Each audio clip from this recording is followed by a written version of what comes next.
Hello students, today our topic is radioactive radiation.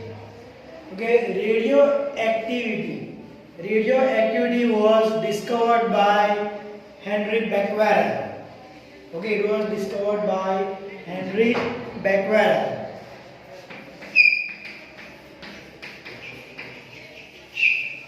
Okay, and it was discovered purely accidental. It was discovered by him in a pure way, in an accidental way. He was studying about fluorescence and phosphorescence. During that time, he invented this, or he discovered this radioactivity. Now, first, what is radioactivity? What happens in radioactivity? In radioactivity, unstable nuclei disintegrate. Okay? In radioactivity, the unstable heavy nuclei, example uranium, okay, uranium-235. These unstable nuclei undergo disintegration, or we will say that nuclei decay. Okay, and this breakdown of this nuclei, that is called radioactivity. Okay, now three types are there: alpha, beta, and gamma rays. Okay, alpha rays, beta rays, and gamma rays. Three types of radiations are there: alpha, beta rays, and gamma rays. Okay, now when this nuclei decay, okay, or during this, after this radioactive decay, either it emit alpha rays, beta rays, or gamma rays. So first, let's see what is alpha, beta, and gamma rays. Alpha rays, it consists of two neutrons, two protons. Okay, two neutrons, two protons. Okay, in reality it is helium nuclei. It is helium nuclei, right? Helium consists of two neutrons, two protons, and two electrons. If two electrons are removed, it will be He plus 2, and that is called alpha particles. Okay, so this will be either alpha or helium nuclei. Okay, alpha or helium nuclei. On the other hand, beta rays, okay, you can consider as electrons. Beta rays are electrons, whereas gamma rays, they are non-particle. Okay, they are non-particle. Okay, the charge of alpha rays or alpha particles, two neutron, two proton, so that will be equal to plus 2e. Okay, it will be plus 2e. Beta, I will consider minus 1e. Okay, if it is beta plus pk, then it will be plus e. That will be, it will positive will be emitted. Clear? Gamma particle, they are not particle in nature. Okay, so they will not have a charge. The next is relative ionizing power. I'm carrying for it alpha, beta, gamma. About relative ionizing power means when these particles are bombarded on any atom. Okay, if it is knocking off the electron outside, okay, then the neutral atom will become ion. So the relative ionizing power. If I take, say, relative means in comparison. Okay, relative means in comparison. So from all these three, alpha particle is having maximum ionizing power. Alpha particle is having maximum ionizing power. And gamma, minimum. So if I take this as 1, if the ionizing power of gamma, if it is considered as 1, for beta it's 100 times. And for alpha, it's 10,000 times. For beta, it's 100 times, and for alpha, it's 10,000 10,000 times. The reason, alpha particle, they are the helium nuclei, they are bulky. Okay, compared to the beta and gamma, that's obviously non-particulate nature. So, ionizing power of gamma will be minimum. Okay, and second thing, as it is also positively charged, alpha particle charge is +2. So there are higher chances of knocking off the electron from the neutral atom.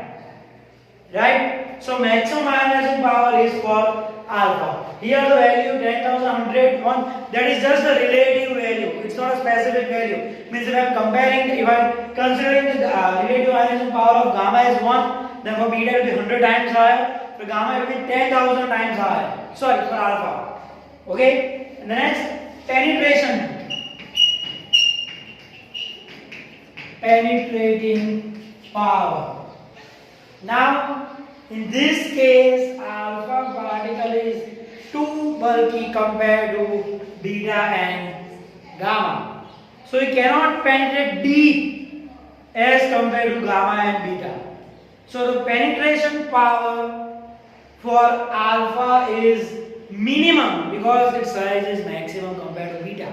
And gamma, that's obviously gamma ray is non-particulate nature. So here I will consider as 1, then the relative penetrating power for beta will be 100 and for gamma 10,000. Non-particulate nature, that means gamma rays penetrate deep. Okay, gamma rays can penetrate deep. Clear? So this was about the types of radiation. Okay, it can be either alpha rays, beta rays or gamma rays.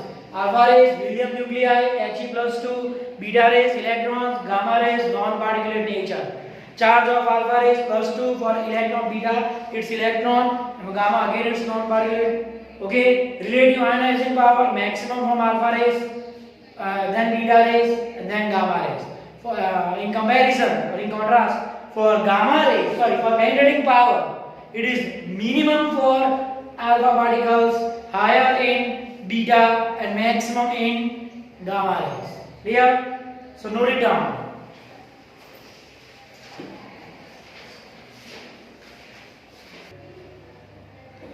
The next topic is radioactive decay constant. Okay, so let's take that there are radioactive atoms and the nuclei of that are decaying at a constant rate. So now at any time, let's say that delta n is the decaying figure, disintegrated nuclei, or else I can say decayed nuclei, means that many nuclei are already broken. Okay, and n undecayed or undisintegrated.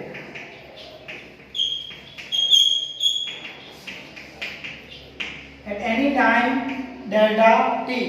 So at any time, if delta n amount of delta n number of nuclei are decayed from n undecayed nuclei, then the disintegration rate or delta n by delta t, this is called decay rate, okay, or disintegration rate or activity or radioactivity. Okay, so what is delta n by delta t? That is the disintegration rate.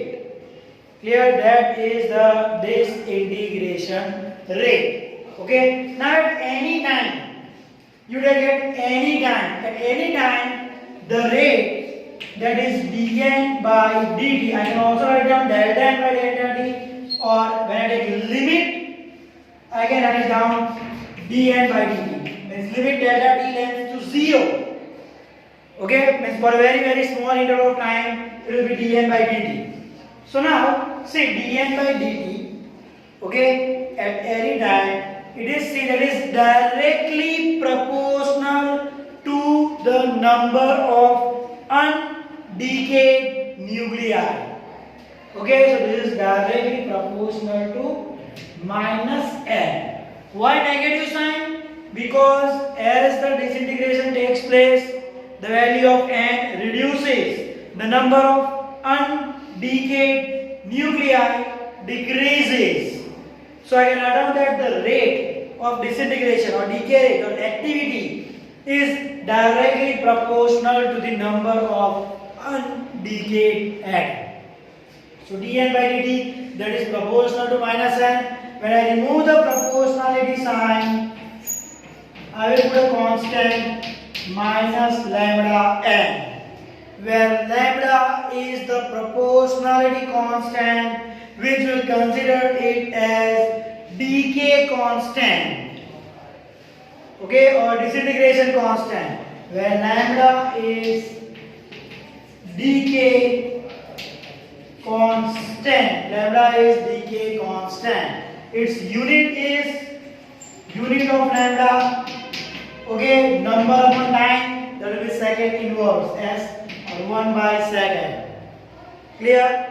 Now see, lambda, that value is independent of temperature and pressure. Okay, the decay constant does not depends on temperature or pressure. Okay, but now higher the value of lambda, higher the activity.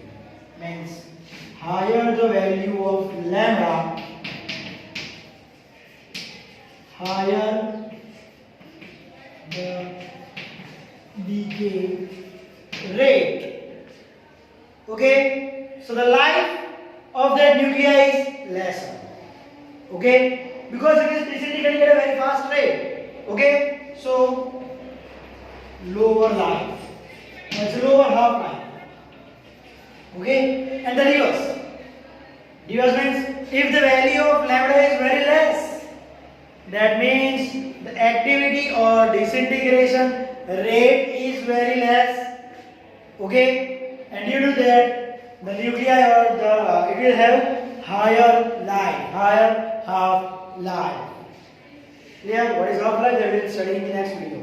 Okay, so remember, higher the value of lambda, higher the decay rate, lesser the life. Clear? Now, in this equation,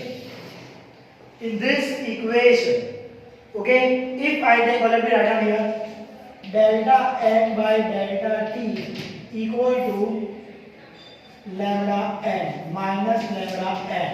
Now, if I take unit time, means delta t equal to 1. Unit time, then delta n by n, that is equal to lambda. Right? What is lambda?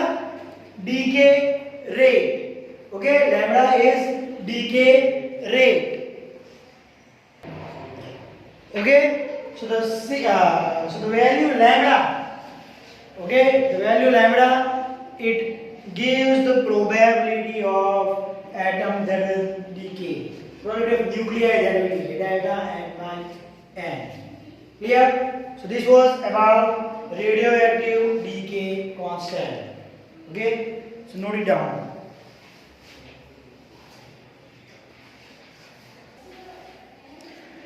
Now let's see about unit of activity. Okay, or with a unit of disintegration rate. Clear? So one becquerel first. What is the name of them? Becquerel. One becquerel, what does that mean? One disintegration per unit time.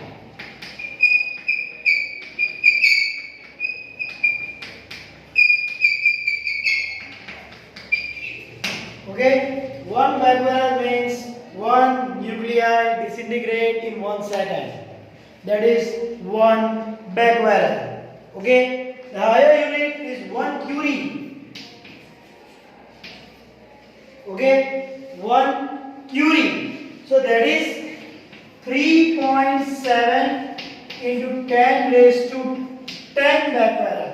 Means 3.7 into 10 raised to 10 disintegration per second. That is 1 Curie. Okay, but still this Curie very high unit and also write this symbol wise. Okay, so I can use 1 millicurie. Okay, means 10 raised to minus 3. So 10 minus 3 is 7. 3.7 into 10 raised to minus 7 backward. Now 3.7 into 10 raised to minus, not minus, plus 7 disintegration per second.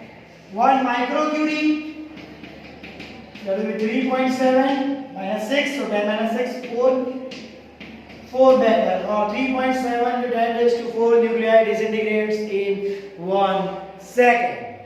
Clear? So this was about the units of activity. Clear? Note it down.